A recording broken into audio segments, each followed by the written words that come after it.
Thompson, and this video is going to show you how to build your own solar car. So let's get started. So before you start, you'll need a car kit like this one, and you'll also need some other bits and pieces from the class kit. So let's go through all the bits and pieces that you'll need. So from your car kit, in the plastic bag that you've got there, you will need 2 yellow chassis rails. You'll need 2 80mm axles.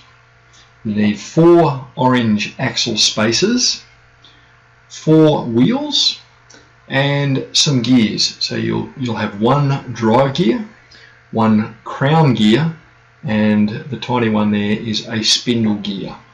So that's the kit that you need from your plastic bag, from your car kit.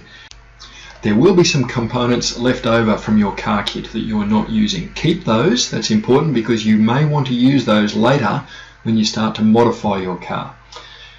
Okay, so in addition to what we've already gone through, you also need the following equipment from the class kit. You need a motor. So this is not the motor that came from your car kit, this is a motor from the class kit. It's a slightly larger motor and it's got leads on it. You need 2 40mm axles. You need a solar panel with alligator clips on it. You need 1 block of wood to mount your solar panel on, and not shown here, but you also need some masking tape. Okay, so the first step is to put the wheels onto the axles. So here's the wheels that came out of the packet, and here's our 80mm axles that also came out of the packet. Now they're a snug fit. So in fact you won't, what we'll need to do is I need to just poke it in there, and then with a hammer just lightly, I'm just going to tap the axle down until I can feel that it stops moving. So not too hard, but it's in nice and firm. I'm going to do the same with the other one. Poke it in there, tap it down gently. Okay, very good.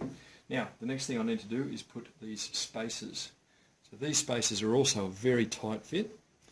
So I'm going to put that on top there and push it down. It might take a bit of time to get it right. There we go. I've just got it on the top there, and I'm going to use my fingernails, although you might want to use a ruler or something with a hard edge on it to push it down. I'm going to push it down, not all the way. I'm going to push it down to about half a centimetre below the bottom, or above the top of the wheel. So I'll do that with the other one as well. Put it on top. Okay, and then slide it down. And again, not all the way down. We'll have to adjust those more finely later, but we'll worry about that later. If you push it all the way down, it's very hard to adjust later on. Okay, the next thing to do is have a look at these rails. Now these chassis rails are interesting. Now you'll have to notice that if you look at one side and the other side, the holes are different. So some of the holes, if you look at this side, every 3rd hole goes all the way through. Whereas if you look at this side, every 2nd hole goes all the way through. So the spacing in the holes is different. Now that's, there you go, you can see some of them are wider and some of them are narrower. Now the reason for that is, depending on which gears you want to use, you have to have different spacing. So if the spacing doesn't work with that side of the rail, then you can turn it around and use that side of the rail. We're going to use the side that's got more holes in it, so the side that's got the most holes. So I'm going to put it down with that side up, like that. Okay. Now, what I'm going to do is I'm going to use these 40mm axles. Now these axles didn't come out of the pack. These axles will come out of your class kit, and they are 40mm long, so you'll be able to measure those. Now I'm going to count. Let's see, I'm going to count 1, 2, 3, 4, 5, 6. So in the 6th hole from the end, again this is going to be a tight fit. I'm going to poke that into there. I'm going to poke that into there. I'm going to tap it down. Again, just tap it down until it stops moving. There we go. Don't tap it too hard. Don't bash it all the way through. So the 6th hole along. I'm going to do the same from the other side. Let's see. 1, 2, 3, 4, 5, 6. Oh, try again. So that's the 6th one there. Just tap that down. Okay. The next thing I'm going to do is start to assemble the axles onto the first chassis rod. So I'm going to put the axle through with my smaller axles up. I'm going to put this rear axle through the end hole, so that's the hole right on the end. Now you should see that the hole on the end is actually a fairly large diameter hole, large enough that the axle can spin freely. So put that through there, and also I'm going to put this other wheel, the other axle, through the end hole on the other side there. Okay, so there we go. You can see it's starting to take shape now. The car will look like that when we built it. Alright, the next thing we've got to do is put the gears on. Now, let's have a look at the type of gears we've got. The first kind of gear we're going to use, well, let's look at the three different kinds of gears. This is a drive gear. This is a crown gear.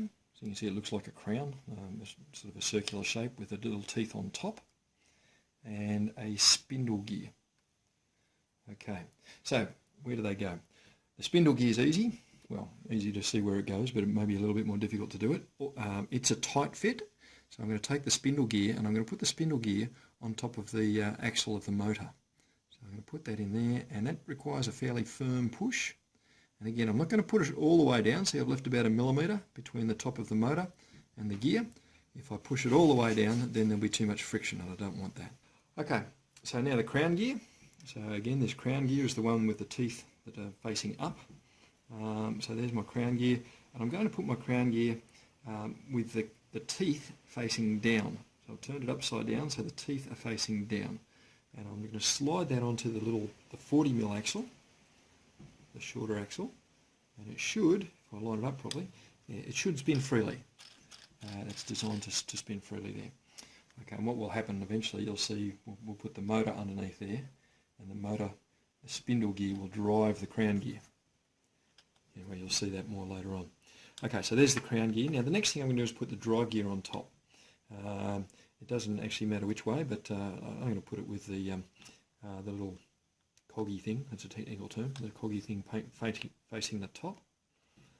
Push that down.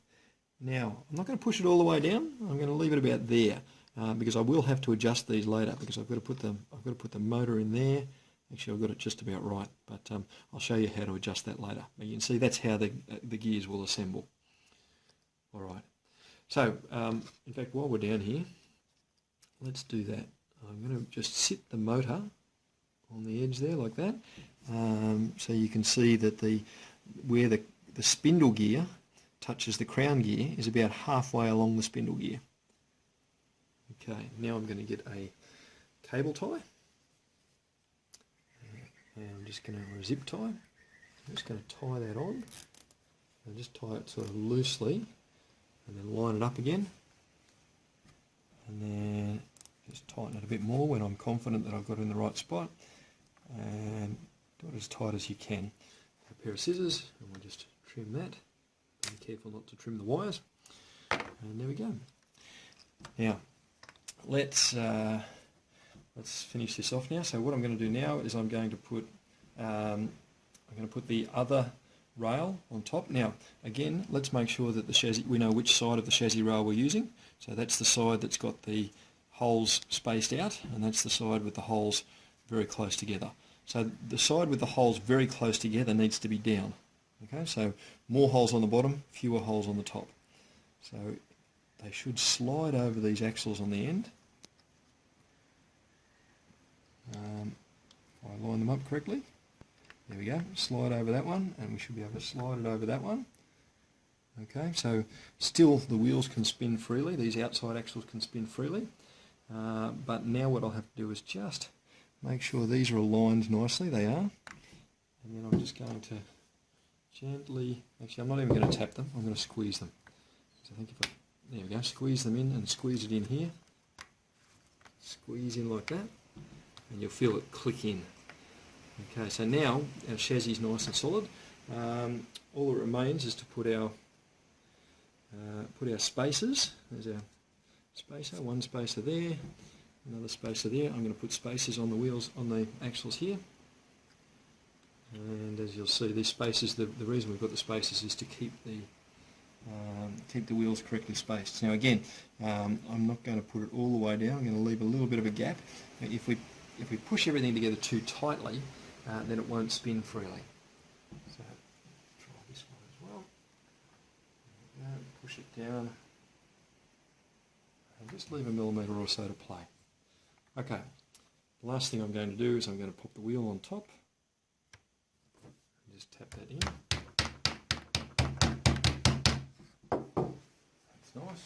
Okay, pop the other wheel on top here. Let that down.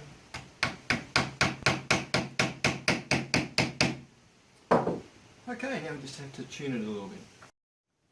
So again, so looking at these front two wheels, now the front two wheels, I'm just going to try and adjust these spaces so that the wheels are sort of in the middle. It doesn't matter too much with the front wheels. So I'm just going to adjust the spaces, squeeze the spaces together a little bit, squeeze that one together, squeeze that one together. There we go. So it means I haven't got much play. The wheels will spin freely, but it's not going to rattle backwards and forwards. That's pretty good. Now the back one is a little bit more difficult. With the back one, what we really need to do is make sure that we don't, actually that's pretty much perfect, so I won't have to adjust it much at all. You may have to adjust yours a little bit. What we really want is we want a little bit of play, a little bit of movement with this crown gear, but not too much. If this crown gear is pushing too hard on the spindle gear and on the drive gear, then there'll be too much pressure and it won't spin freely. If it's too loose, then the crown gear will skip. When the motor tries to drive it, it'll skip and it won't drive it properly. So that's actually pretty much spot on. So what you may have to do is you may have to just push, play a little bit with the spacing of this crown gear. So let me just show you if I'll make it wrong and then make it right again. Okay, so I've pushed it across here. Now you can see there's too much play. See how I can move the crown gear and the spindle gear is not turning? So that's too much. There's too much space there. So what I would do is I would just gently, it's quite hard to get exactly right, just gently but firmly, I've pushed the drive gear across. So now there's a little bit of play here. So you can see there's not a huge amount of force there, but the crown gear is fairly firmly pushed up against the spindle gear, and now they won't slip. It should get a good drive. So you can see when the motor turns, it'll drive the crown gear, which will drive the drive gear, which will turn the wheels. Okay, so this is what we've got so far. We've got the car, we've got the chassis of the car with the axles, the gears, the motor all sorted. So the only thing that really remains is to put the solar panel on. So here's one of the solar panels that you've got, and you'll see that the solar panel has already got some wires with alligator clips soldered on the back there. And we're going to mount the solar panel on top, but just before we do that I'm going to connect it up and show you how it works. So if I connect one cable onto there, and one clip onto there, like that. Now, which one to put on which cable? It actually will work either way, and if you put it one way the wheels will spin one way, if you put it the other way the wheels will spin the other way. So I guess just connect it up, and if it doesn't spin the way you want, if you want to spin it the other way, just connect them the other way around. Okay, what I'm going to do now is I'm just going to, it's a rainy day outside, so I haven't got any sun, so I'm just going to use this light here, show you how it works. So hopefully the camera's still working. So now if I hold the solar panel up towards the light, and you'll see, and it works quite nicely. So I'll disconnect that for now. Oh, there we go. Disconnect that for now, and I'll show you how we're going to mount the solar panel on top. Okay, so what I'm going to do, I'm going to put the cables towards the front and the motor at the back, and they'll connect underneath like that. You could use a glue gun or some sort of epoxy glue, but really I think what we'll do is you'll build it and then you'll want to modify it. So I don't want to do anything too permanent. Everything we've done here can be undone fairly easily. You might have to snip the cable tie and use another one, but that's okay. So I'm just going to use masking tape. So all I'm going to do is take a bit of masking tape, maybe about that long, and simply wrap it around like that underneath. It doesn't have to be super strong because it doesn't have to take much of a knock or anything. So there we go, so we've got the block of wood there, and now I'm just going to take another bit of masking tape like that. And I'm going to make a loop with the masking tape with the sticky side on the outside. See how I'm sort of rolling this, so the sticky side's on the outside. So now I can just place that masking tape there. That sticks on there, and you'll see now I've got some sticky on the top. And if I just place the solar panel on like that, there we go, so that's mounted. So all that remains now is to turn him upside down and just connect the cables. So I'll connect that cable onto there, and I'll connect this cable here onto there, so the cables are connected, and I've just sort of put the cables so they're a bit out of the way. Make sure that your alligator clips aren't touching each other, otherwise the electricity won't go through the motor, it'll just go straight from one cord to the other.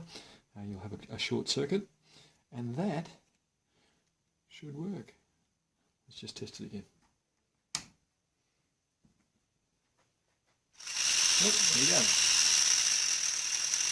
Terrific. So we'll get that outside when there's a bit more sun, and you'll be able to see it working. Now, one more thing before I finish.